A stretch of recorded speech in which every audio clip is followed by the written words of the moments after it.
let's talk about, one of the questions I get a lot when we look at like a whole life policy. We deal mostly with whole life policies, and I want to touch on kind of how how a whole life policy is kind of manufactured. But people will say to me, well, how does the insurance company guarantee 4% gross? Because they're not getting 4% on their portfolio now. And how do they do that?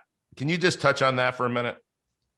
Yeah, and this is a really timely question too, because it fits in really well with the regulation change that we at Ameritas and the entire life insurance industry is dealing with. As end of last year, the 7702 changes just got passed, so there'll be a tie-in there as we move into that part of the discussion. But the 4% guaranteed rate, which it's commonly called that when you look at our whole life policies.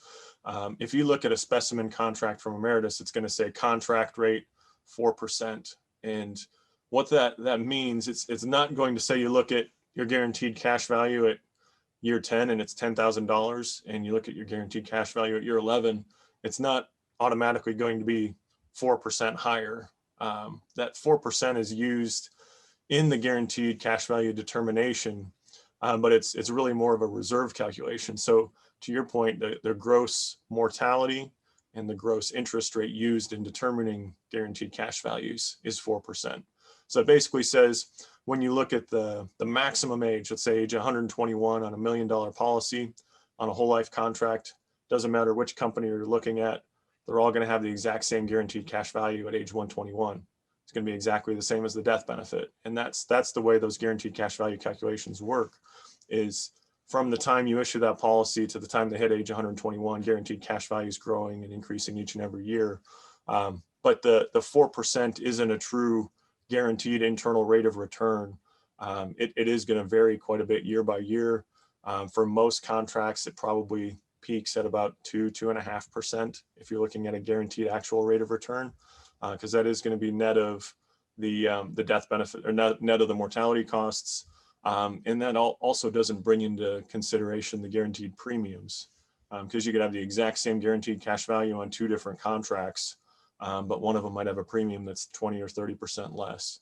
So obviously that one's going to have a stronger internal rate of return on the guaranteed cash values, because you're paying a lot less premium to buy the exact same guaranteed performance. So, Right. So yeah, there's a lot of different moving pieces there.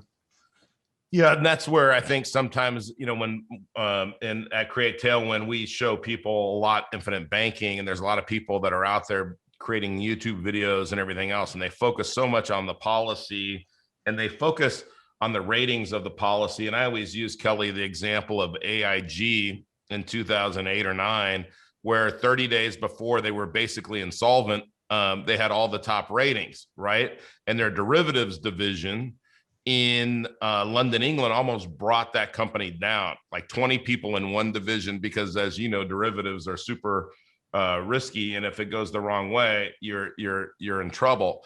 So, what I really like about Ameritas, and I've been using Ameritas since I think 2004, is one, they don't overstate dividends, right? They don't over project, which I think some companies out there are using their reserves or using their BD, their broker dealer, to, kind of jack up those dividends. But what are they doing to the company, or what are they doing? Because we've just had one insurance company get in trouble because of their reserving on the annuity side, and they're actually demutualizing. We might touch on that, but talk about that reserving, and really what's important to look at an insurance company from a strength standpoint. Because I think this is where Ameritas really shines, but you have to look a little bit under the surface to see it. Yeah.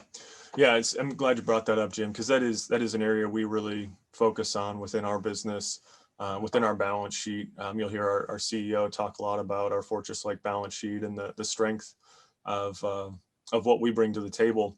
The easiest metric for us to look at is capital and surplus to assets. Everybody publishes that's in Blue Books. And I haven't seen the year-end numbers, but we did just recently update our benchmarking. it showed our capital and surplus to assets ratio at 11.4%. Industry average is just above 9%. And there's companies that, you know, at the opposite extreme from our approach, I'd say, is Athene, where they really try to grow assets as quickly as possible and keep as little capital behind that as possible, just to be as efficient as possible. Their ratio is less than 2%. So, so there's a big disparity across the industry as to how people are capitalized in their insurance operations.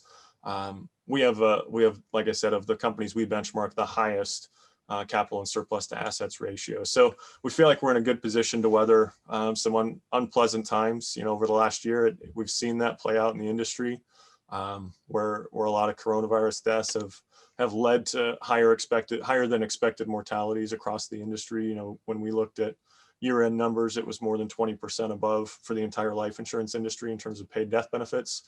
For us, that isn't really even a blip on our radar screen when you look at the capital position of Ameritas.